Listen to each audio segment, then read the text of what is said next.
नमस्कार। मैं astrologer palmist नील नरेंद्र आपके पाम का प्रेडिक्शन कर रहा हूँ, जो कि इस प्रकार से है। जब भी हम किसी पाम का प्रेडिक्शन करते हैं तो पाम का structure, placement of the ring and finger, colour of the palm और स्किन की जो क्वालिटी होती है, उसके आधार पर जीवन में बहुत सी महत्वपूर्ण बातों के बारे में हमें पता चलता है। यदि हम यहाँ पर देखें तो ये जो पाम है, ये पाम टोटली जो है स्क्वायरिश शेप का पाम है।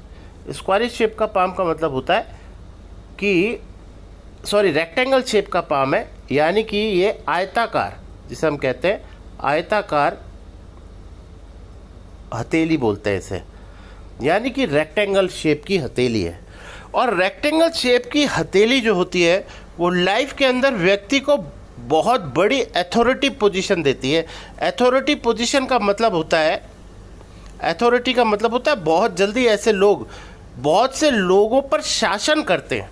शासन करने का मतलब उनके नीचे बहुत से लोग रहते हैं, यानी कि इनके अधिकार क्षेत्र के नीचे लोग काम करते हैं, या ये कह लीजिए कि ये लोगों के ऊपर अधिकार करते हैं।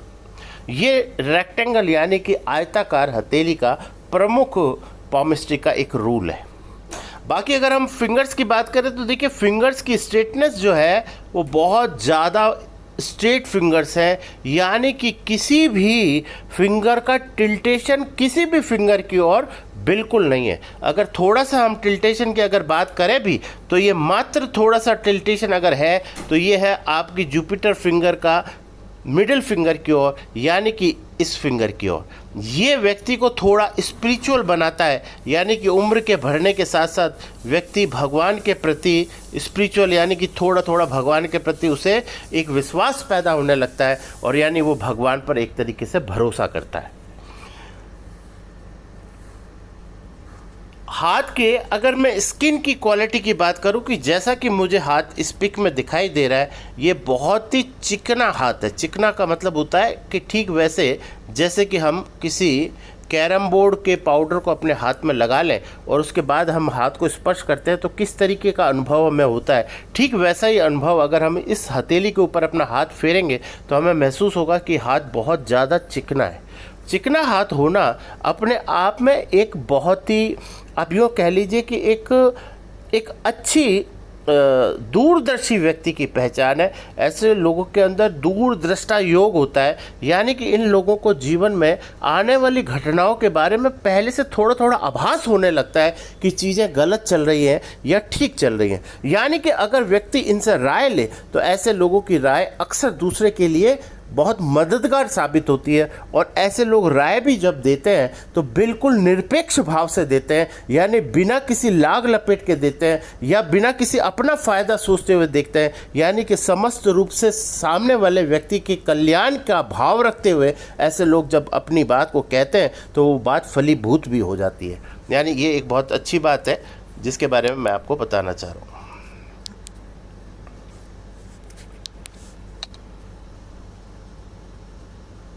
अब देखिए, यहाँ पर दूसरी चीज़ सेकेंडरी जो इम्पोर्टेंट है वो ये है कि इस कंडीशन के अंदर जो पाम है,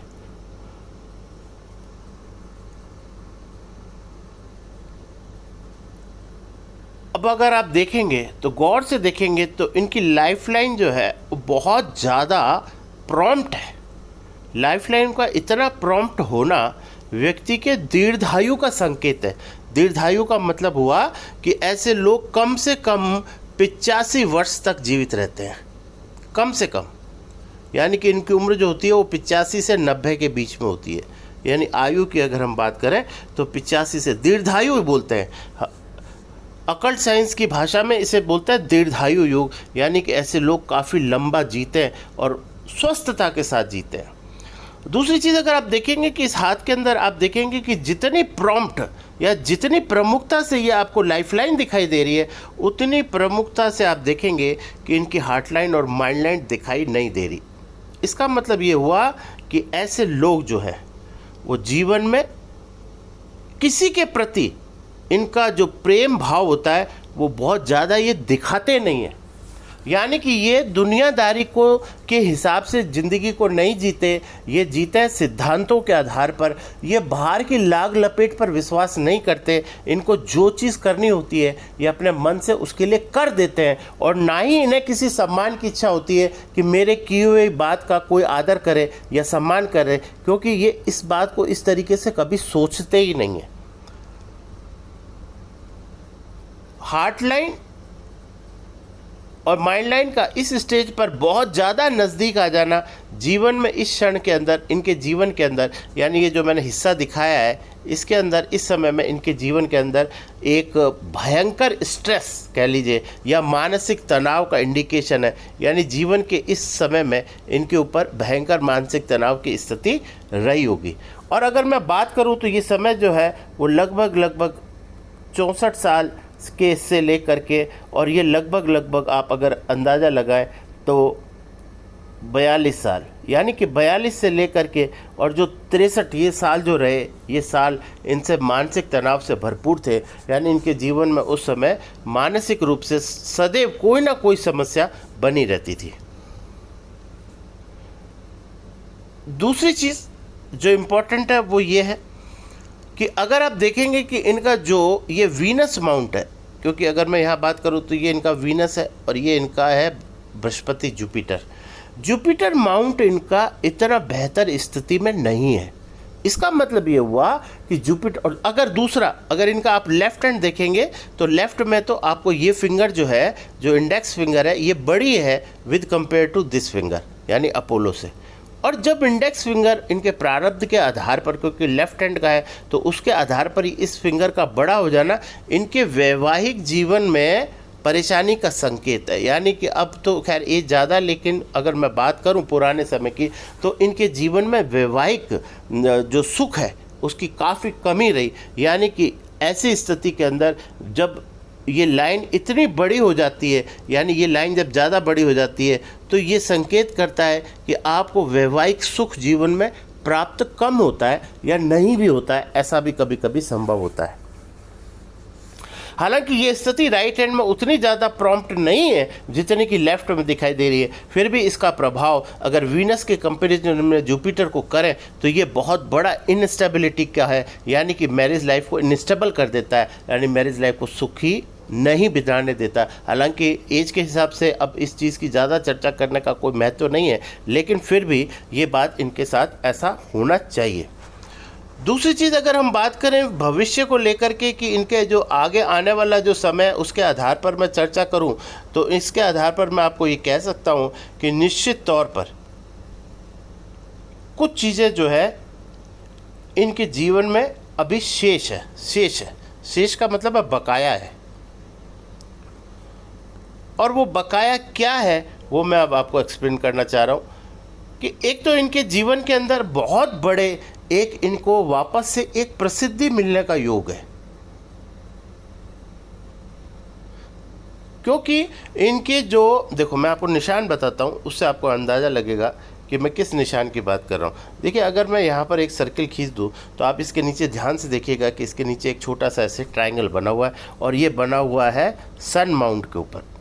और ये सन माउंट के ऊपर ये ट्रायंगल इनके जीवन के अंदर एक विशेष स्थिति को दिखाता है कि इनको कभी ना कभी आने वाले समय में, क्योंकि पिक में हाथ बहुत ज़्यादा क्लियर नहीं है तो इसलिए वो समय मैं नहीं बता पा रहा, लेकिन फिर भी इनके आने वाले समय के अंदर एक प्रसिद्धि का योग का मतलब होता है एक राजयोग की स्थिति है। चाहे वो योग किसी भी तरीके से बने पर इनके जीवन में ज़रूर बनेगा, और उस समय में ये जो ट्रायंगल है इसका परिणाम इन्हें प्राप्त होगा।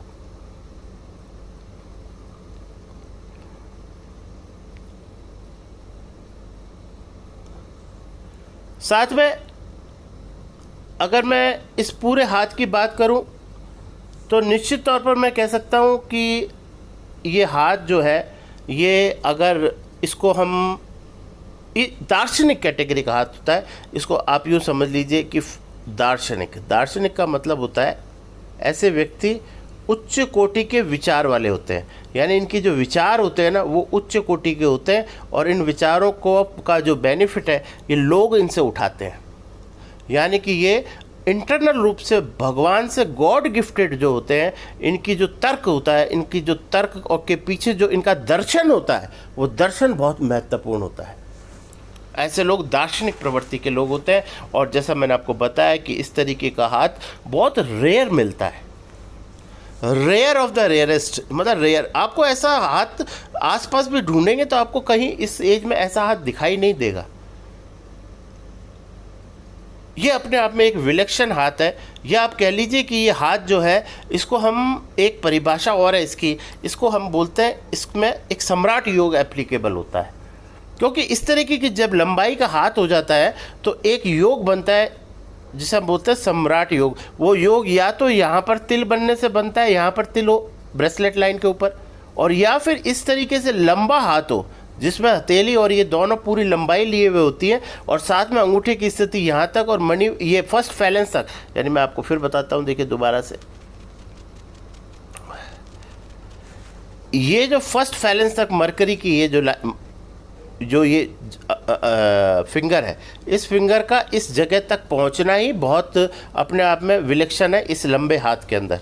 और हाथों की जो सीध आप देखेंगे वो बहुत ज़बरदस्त तरीके से बनी हुई है।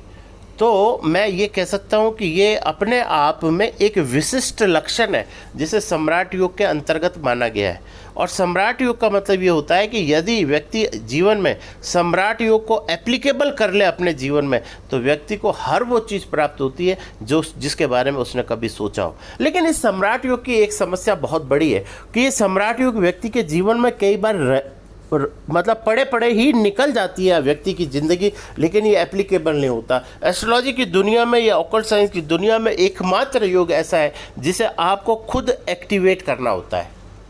ये स्वतः एक्टिवेट नहीं होता। बाकी के राजयोग स्वतः एक्टिवेट होते हैं, यानी समय आने पर खुद अपनी एनर्जी से व्यक्ति को बूस्ट करते हैं। लेकिन सम्राट योग मात्र एक ऐसा योग है, इसलिए तो इसे पराक्रम, जो सम्राट किसे कहता है, पराक्रमी, यानी उसमें खुद के पराक्रम की आवश्यकता होती है, तभी आप सम्राट बनते हैं, यानी राजाओं के राजा बनते हैं। इसलिए इसका एक्टिवेशन व्यक्ति के खुद के द्वारा होता है। इसलिए इस बात का ख्याल रखना पड़ेगा कि इस स्थिति को आपको खुद पैदा करनी पड़ेगी। उसका साइन आपके हाथ के अंदर है, यानी उम्र के हिसाब से अब जो चीज़ आपके लिए बेस्ट हो सकती है, उसमें अगर आप उस चीज़ को चाहेंगे तो वो चीज़ आपको प्राप्त हो सकती है।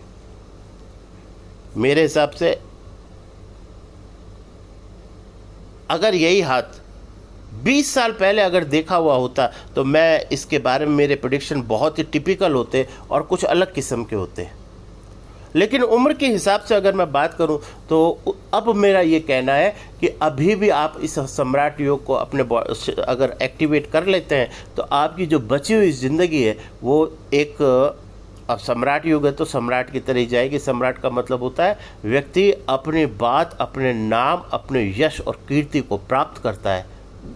और यही व्यक्ति का, अगर इस तरीके से व्यक्ति अपने जीवन को के पड़ाव की ओर अग्रसर हो तो निश्चित तौर पर जीवन सुखमय और आनंदमय हो जाता है। तो इस तरह से इस वीडियो का मैं एंड करता हूं, और साथ में आपसे प्रार्थना करता हूं कि यदि इस वीडियो से संबंधित कोई प्रश्न या जिज्ञासा आपके मन में हो तो आप मुझसे बात कर सकते हैं। Thank you very much. Radhe Radhe.